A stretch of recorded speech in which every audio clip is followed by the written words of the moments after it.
So if I stand, that's going to be the center, right? Yep. Okay. Yeah. So let's keep it recording. Cool. All right, that's on. So yeah, that's.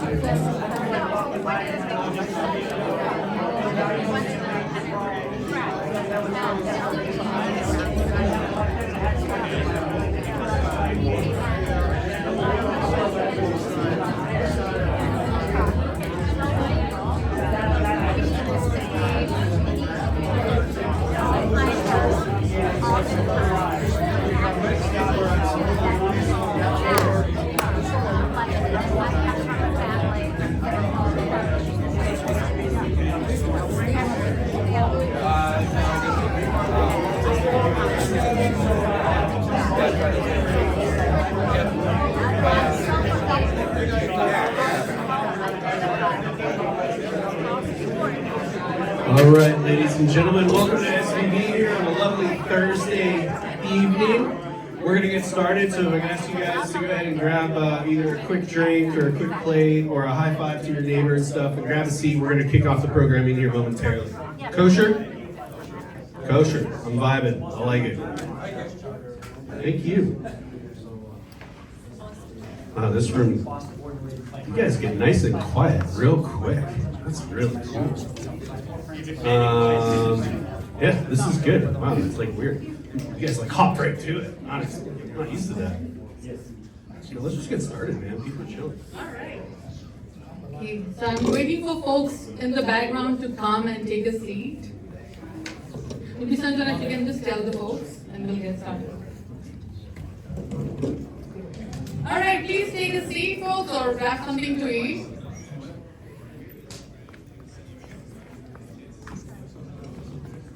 I'm gonna give 30 seconds. Is it echoing or is it good? Good? Yeah? All right, so I know people will come in, but let's get started. So I do see familiar faces and new faces as well, so thank you so much for coming today. As you guys know, this Fintech Startup Showcase, tons of fun stuff planned. So with that being said, let me just, that tech thing has to happen, right? I'm just gonna hang out. Alright, thank you, man, you're the best. So this is me, Shweta Agrawal, and Steve Vilkes. We are the co-leaders of Boston Technology. If you don't know what is Boston Technology, I'll tell you in a minute. But I am one of the CPOs, have been a startup advisor for 10 plus years, go-to-market expert, have been advising founders on different stages, have launched multi-million dollars of products, worked in finding fortune and startups as well. So really passionate about what we're doing at BNT. And Steve is a serial entrepreneur, he's a mastermind, couldn't have done without his help. So with that being said, moving on to the next one. Yeah, so thanks to Ben. So Ben, do you want to come and for the space and for the food? Food. What's up, team? Good to see everybody here. Welcome on a Thursday night. I hope you guys dug yourselves out pretty good. Ben Maitland-Lewis, Director of Startup Banking here at SVB. A lot of you guys know me already, so forgive me for the spiel, but I'm going to give it to you anyway. Founder for over 20-something years, had a couple exits, many more fail forwards, YC alum, Techstars super mentor as of like last week or whatever, and angel investor in a bunch of companies before I came to SVB. And been here now for 2 years last week, so specifically focusing on the EIN formation through the Series A inflection point, so it's super like high touch, hand-to-hand combat. It's a lot of tactical support in the trenches with the founders, which is super, super awesome. We don't want them to stay down there forever, so we're constantly working with them to figure out their go-to-market, their strategy, their fundraising, and everything else to be successful as possible so they can graduate through the rest of the bank and then come back and do it again. We work with a ton of repeat founders and everything else, and we also have private wealth advisors that come in and focus working with individuals with less than $1 million in AUM, which is massive. I really want to actually underline that because as a founder, me personally, I made a bunch of mistakes. I left a lot of money on the table because I didn't even realize that I could like write off my R&D spend for payroll taxes and et cetera, and that's what a lot of those guys do. So now I just proactively unlock a lot of those resources for founders and have a really good time doing it. So if you guys need anything, let me know. Here all night. Bathrooms back there on the right-hand side, just don't walk into the glass door because it'll hurt. Food's right here, bar's gonna be open the whole time. Once we're done with this, more music will happen. We've got a really cool panel as well coming up after these awesome pitches. So enjoy your night. If you need anything, flag me, because I'll be over here as the presentation monkey. Sound good? Thank you, Ben. Give a big round of applause for Ben. Thank you. And we want to invite Jason, our partners from Startup Brian. Thanks to Jason, Steve, Talal, and Paul as well. Just raise your hand. Yeah, thank you so much for your help. Perfect. Yeah, thank you. Yeah, great to be here representing Startup Grind Boston. We're the local chapter, one of several hundred chapters around the world. Startup Grind started in Silicon Valley, which is with a simple mission of learning from experts, entrepreneurs, bringing the community together and providing a place where people can give first, give to each other, make friends and not just connections. And yeah, again, really proud to have Paul and Talal and Giancarlo joining us. Yeah, Paul and Talal are Northeastern students that joined our team officially in helping us create university relationships and expanding the chapter. And Giancarlo is actually a high school student. This is his first startup event, and he's helping us with our marketing as well.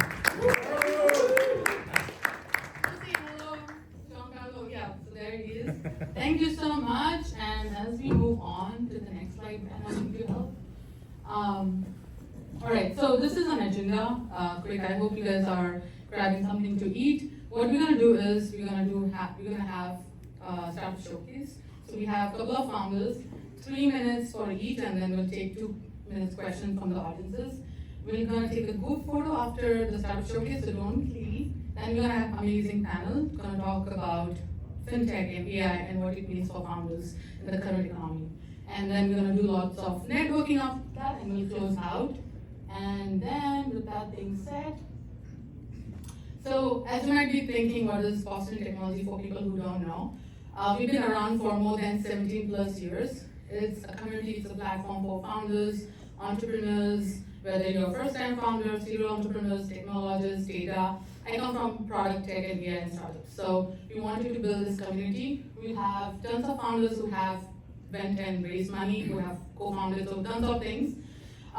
Couple of things which is upcoming and just we already planned. So we have something called pitch practice. It's every Thursday online where founders can come in. We have a couple of mentors from different backgrounds who give you real feedback. We have product lab starting on March 23rd. If you want to learn about that, feel free to talk to me. We have on March 15th, we're going to do an event which is going to talk about product market fit, what it means for founders. I have seen founders spending 2 years, 3 years just trying to get their first paid clients and burning money, burning energy and all those things. So how you can be successful and save time. Something we're doing, so I'm one of the lead organizers for Techstars Startup Weekend. It's a 3-day thing. If you have an idea, you can come and build your startups. Last year we had 300 people joined in, 21 startup came out of it. This year we have on May 1st to May 3rd, so feel free to come and talk to me. We have tons of things on Boston Tech Week series as well. We are also hosting the Startup World Cup and CIC, Japan Desk, TechCrunch, so many more things. So as we go into the next one, I know people are taking photos, so feel free to tag us. These are some of the handles, so feel free to tag so we can repost and reshare what you're sharing. And if we move on to the next slide. So these are the founders. We're gonna get started with Maria. So as I said, founders will have 3 minutes, and we're gonna have 2 minutes question from the audiences. Founders, keep an eye. We're gonna stop here at 3 minutes, so it's very tight. And with that being said, we're gonna start with the founders. So the first one is Maria. Give a big round of applause for Maria.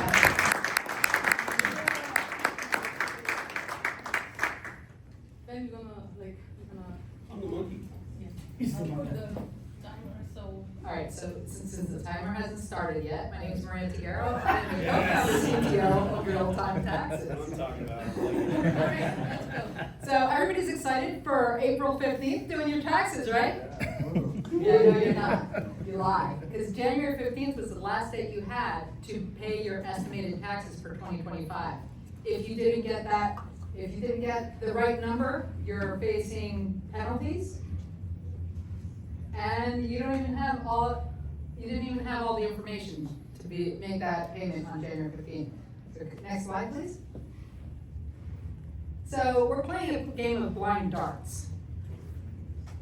9% of taxpayers underpay their taxes to the point that they owe a penalty every year. Nobody wants to be in that bucket, so 70% of us overpay our taxes.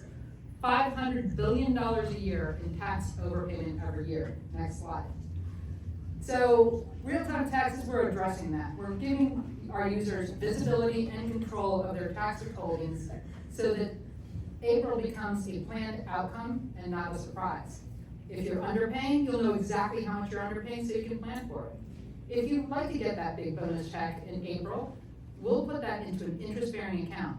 So if an emergency comes up in September, October, you can tap into that and make use of it. This is what our app looks like. When you log in, you get a consolidated view of all your income from your W-2 jobs, side gigs, anything you've got going on. We'll tell you what you paid in taxes so far and where you're headed. If you want to change where you are, we will update that, and then we will let you know which, next slide, which pay cycle that takes effect. Next slide. This is our market slide. In 4 years, we're expecting to be at around 2% of the taxpayers. That would give us a 300 million ARR. We're monetizing 1099 estimated quarterly payments, and we're monetizing the people that like to get those big checks in April and take a small piece of that float. Our traction, we've got a lot of traction with banks, payroll providers, and users. Next slide. So our go-to-market, initially we're using college students. They've got mixed income from 1099s, W-2 jobs. We're also, our second group is realtors. Realtors have very lumpy, large income, 1099 income. We're gonna offer where they can submit their 1099 into an RTT account. We set aside their taxes on their behalf and forward the net to them. Next slide. This is the team making it happen. William, doing a great job of supporting the slides. Myself, we've got our senior advisor who is Felix, 35-year IRS veteran. Next slide. And the competition. All they're doing is they're trying to make the legacy after the fact filing better. We're making it proactive. Next slide. Perfect way to start. Questions from the audience? Any questions? Yeah? Yeah. So how would you gather income data for individuals? So we're leveraging Plaid and Argyle data feeds. So with every income event, we will, if it's a W-2 job, we'll get a copy of the pay stub. We'll see how much you earned in income. We will see how much was paid in taxes. If it's 1099, again, that's gonna go through one of our accounts. So yeah, that's how we get the consolidated view. Other questions? Yeah. How do you manage the education factor of letting people know they even need this in the first place? So that's outreach, right? For the initial customers, we're going through colleges. A lot of colleges are trying to educate their students on financial responsibility. We're leveraging that ecosystem so that we can be part of that education process. They can use our product. With realtors, I just happened to mention this to a realtor in my area. The entire office is asking when they can start using it. So this is one of those sparks that catches, there's Tinder. Oddly, people don't like the IRS. So they don't like to overpay their taxes. They feel more in control. Yeah, it's as if they want control of their I money. have a question. How much Yeah. you guys? How much is it? How much you guys charging? What's the revenue model? So the revenue model depends on AGI. So anybody making less than $50,000 a year, we're not charging for the product. Anybody that's making between $50,000 and $100,000, we're charging, I believe, $10 a month. Over $100,000, we're charging $15 a month, and over $200, it's $25. All right, we'll take one more question. Yep. Awesome product, by the way. Do you guys work with consumer only, or do you also like work with businesses? Like an example, I was like a small startup have like almost no income, but Yeah, no, we're focused right now on the individuals, only on individual tax return. There's been a lot of demand from small businesses. Small businesses right now have QuickBooks, which I know does not do this for them, and that's why a lot of small businesses are asking for us to do it. But we want to do what we're doing right first. That's a point of expansion. All right, thank you so much.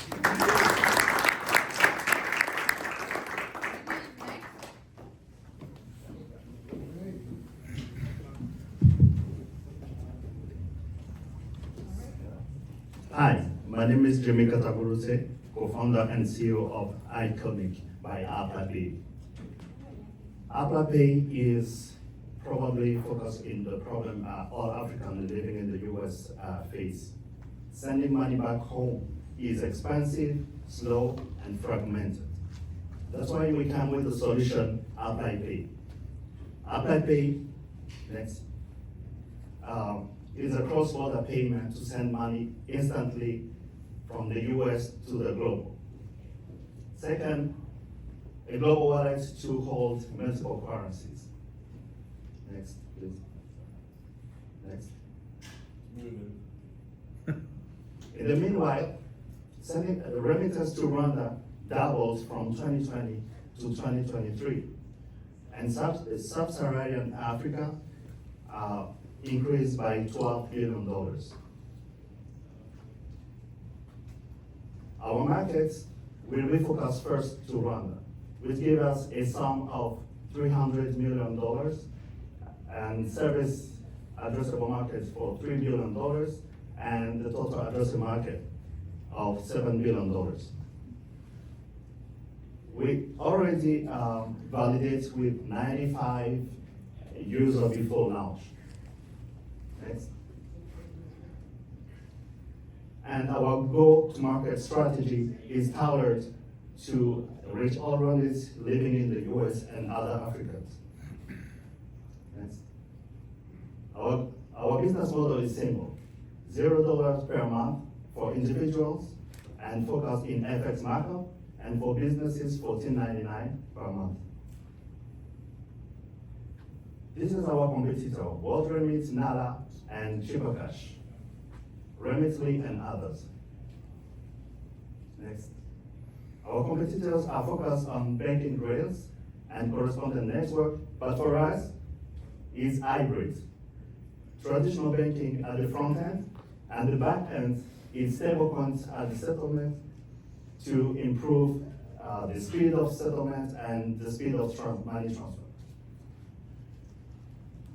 The target audiences is not only focused for African diaspora. We believe that international travelers as well face the problem of FX exchange around the world. Next. Today we are raising $700,000 focused in product management and build the infrastructure and legal regulatory compliance. For this big project, we need a big team.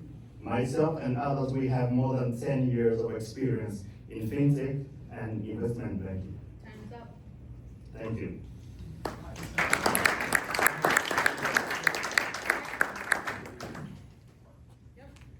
Which stablecoin are you using? We're still discussing about that. We believe that in a couple of weeks we'll know exactly which one. But we're still in discussion on that. When your existing competitors, for example, Wise is already doing it and they are also able to send the money in seconds, then why add stablecoin payment rails when it's already being done without it, or already the problem is sort of already been solved? I mean, for us, we are focused in first of all, the African diaspora, starting with Rwanda, which Wise and others don't do right now. And from there, we'll expand. So Wise is focused on other markets, but we are focused first to Rwanda and diaspora and expand to the markets of Africa. Any more questions? No? All right, thank you, Jimmy. Thank you.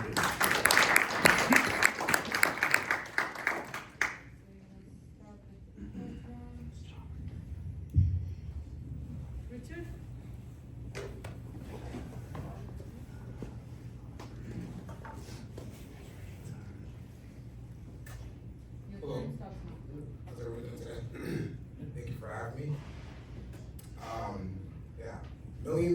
unlock that fair access to capital. Not because they're responsible, but because credit systems judge history instead of behavior. Take your mic closer, yeah. Credit systems judge history instead of behavior. When an emergency hits, people push to pay loans, cash advances, or high interest debt. Across cultures, communities already solve this problem themselves through saving circles, susus, tandas, or rotating saving groups. They work socially, but they break down because there's no structure, protection, or automation. The problem isn't people, it's a lack of infrastructure. Next up, previous. INARA is a community savings platform that enables people access to meaningful capital without loans or predatory lenders, built on contribution behavior rather than credit scores. Rather than borrow from institutions, members fund each other through structured contribution cycles. Next slide. Everyone picks a pool and contributes a fixed amount weekly. Each member receives a lump sum payout once per week. This replaces emergency borrowing with planned liquidity. When someone selects a pool, there are 3 safeguard while payouts ever begin. Before joining the pool, each member contributes a one-time security deposit equal up to 1 week's contribution. This deposit is not a fee, and it is not interest, it remains the member's money. It is only used if someone misses the payment, protecting the rest of the group from disruption. Next slide, please. We use a prepay date, so payouts only happen once the next week's contribution is secured. So once the next week's contribution is secured, keeping the pool intact. In the rare cases where someone drops out, INARA swaps them with the next eligible member from our global queue, keeping the pool intact.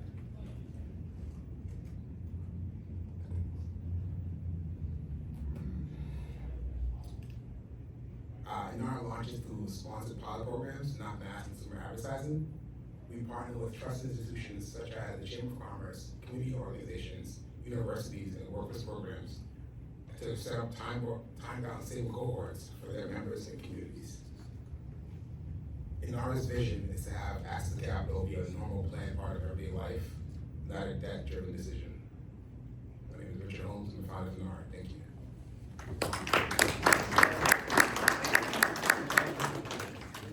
Any questions? Sure. Yeah, can you walk through an example of something that a group would be saving for and how it would work on the So, platform? a wide range of things, whether it be like a regular person saving for like a car, or it could be a business, depending on if you're a business owner and you have like an overhead, you have a broken refrigerator, or you need to hire someone. Just depending on the pool, what pool you're in, depends on the payouts. There currently there's different pools, a $50 pool, $100 pool, $200 pool, and each payout is $2,000, $1,000, $500, depending on which pool that you're in. So, you can also join multiple pools. So it just, what you're able to do is plan liquidity into your life as opposed to just debt. Currently, there's no model for access to capital without debt. So we're trying to have, change that a bit and offer a different alternative. You guys looking to expand into developing or undeveloped countries? Absolutely. It's actually, this model is actually based on the SUSU, which I mentioned earlier. It's actually based on the SUSU model, Saving Circle, which is a model that's established all over the world. I'm currently from Jamaica, and we use the SUSU model. Western Africa, Southern Africa, in Asia, it's called the Rotating Saving Circles, or ROSCAs. So it's based on models that's already used throughout the world. So absolutely, as soon as it's established in the US and we have a good foundation, that's next goal. So how do you plan to compete with the bigger banks? Currently they're the only other brand that's similar to this is there's a company called Susu in New York. They focus a little different. They focus on reporting for credit reporting. But when it comes to infrastructure and providing structural savings and having this alternative to like enable access to capital, like there's not much competition out there. Google did try to do this at one point, like 2012. But yeah, other than that. Right, last question? Oh, sure. Yeah, there are a couple companies like Earnin and if you there's like cash advance on the App Store, that there are a couple companies where they will kind of give people like progressive cash advances up to like a couple $100 based on their behavior. How would you distinguish from those? Those are our direct competitors in the sense that, like, in our philosophy is providing access to capital without loans or predatory lenders. They're predatory lenders. Like, right now, your credit cards are like 30% APR. If you get a loan for earning or for $100, you spend it, you're paying $120 back. So there's just no access to capital without there being some debt that you're able to. Albert charges a subscription fee and all of it. Everything, even like what they say, if you want to donate, like that's, yeah, of course you're gonna say yes, we give you money, but it's predatory. So there's no access to capital. That's not predatory at all. Thank you so much.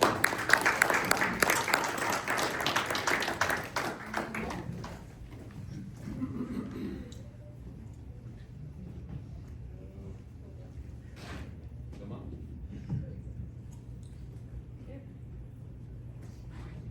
Thank you very much. My name is Mo Saeed, and I'm the co-founder of GeoHR. We are building a network of, for frontline workers, hiring network for frontline workers. And today, you can start learning it actually. Gotcha.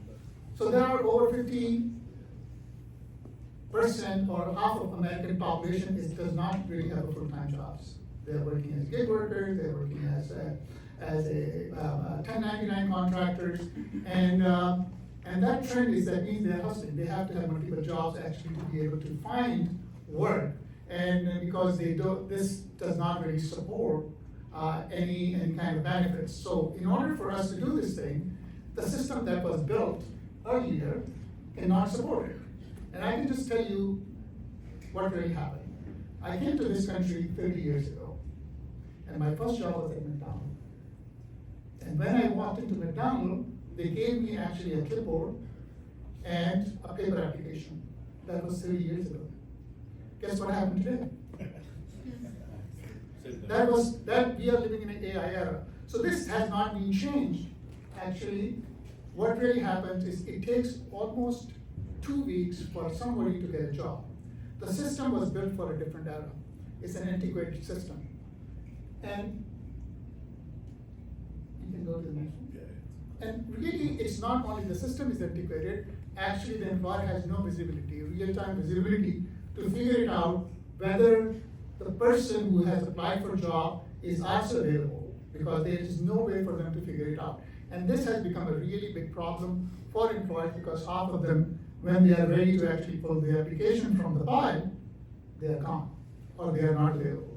So this problem is really what we have worked on, and we think it's important that the process that takes 2 weeks to hire can be reduced into maybe 30 minutes.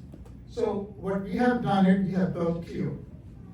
Clio is an AI agent that does few things, and you streamline the whole hiring process in one stream. Starting from Clio, when you scan a QR code, Clio engages you, Clio qualifies you, and Clio also does the verification. And verification is very important, because most of the time you get a lot of applicants who are not qualified for the job or not verified. So we reduce that one, and then at the same time Clio builds what we call is a profile of a person with fit score. Fit score is really whether that person is available or not, or ready to work. So those are some of the things we have built it, and then manager can actually review it, and in one click whether they want to hire that person. And then within that, we have built in, the whole compliance and verification process embedded. So the goal is that from scanning a QR code all the way to hiring can reduce the time from 2 weeks into 30 minutes. And that is really what we are doing it. But I want to show one more slide. The next one. I can wrap it up. It's moving, I think. Is it stuck?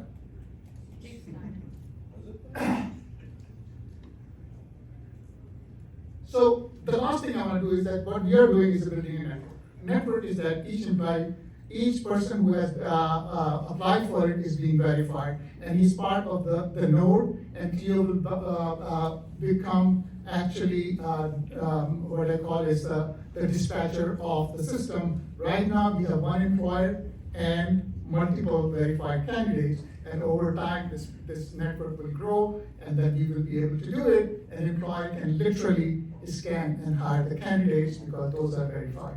Thank you very much. Thank you.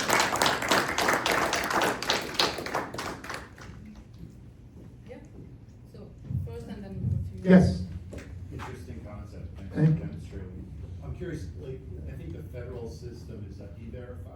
Yes. Does Clio do that step? Yes, Or do Clio you act- also do that step with the federal? So we are DHS approved vendor. It's called employer's agent. So we can do I-9 verifications, we can do e-verifications, and we can do background checks and all of those things in one stream in literally in few minutes. We can get those things done rather than waiting for a few days, working with other vendors.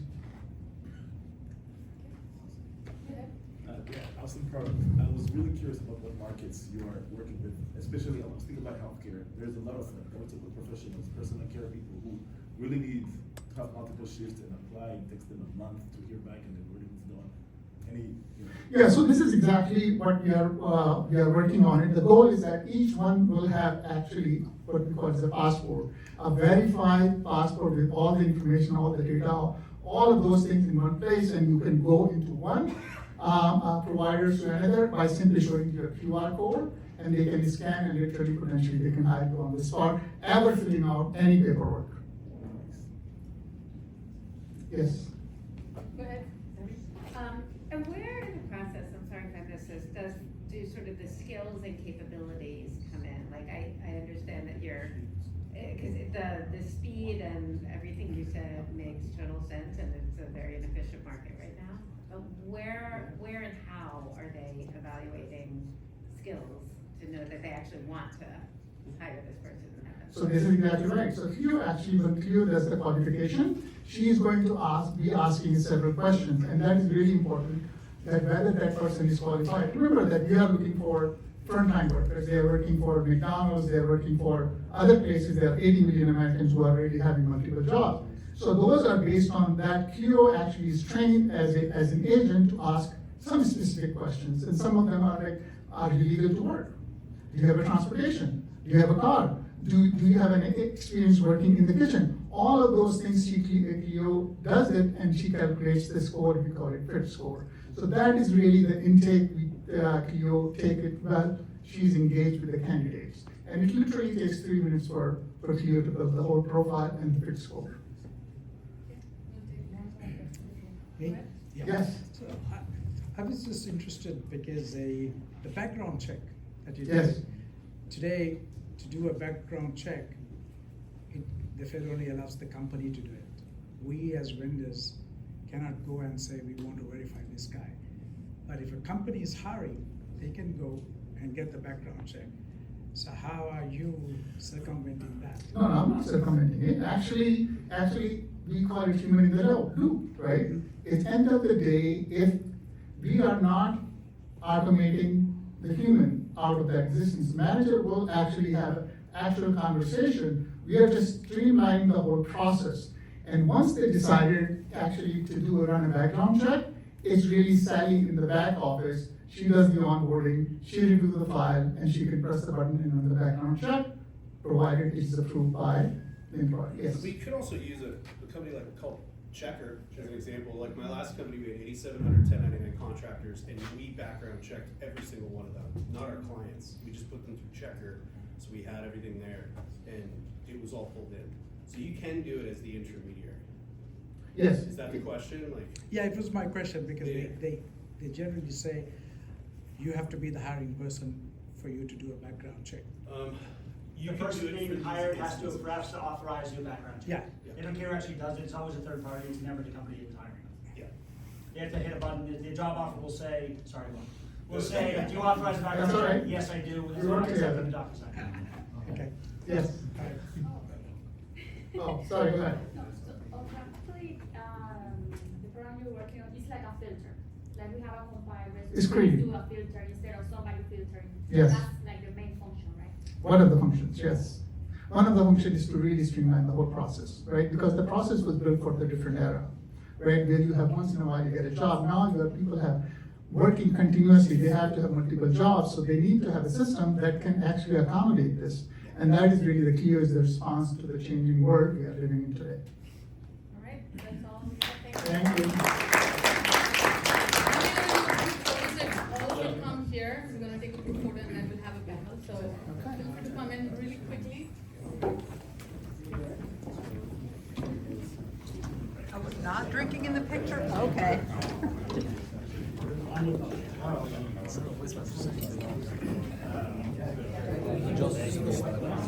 Just a startup. Do not take the photo. Should I on this one?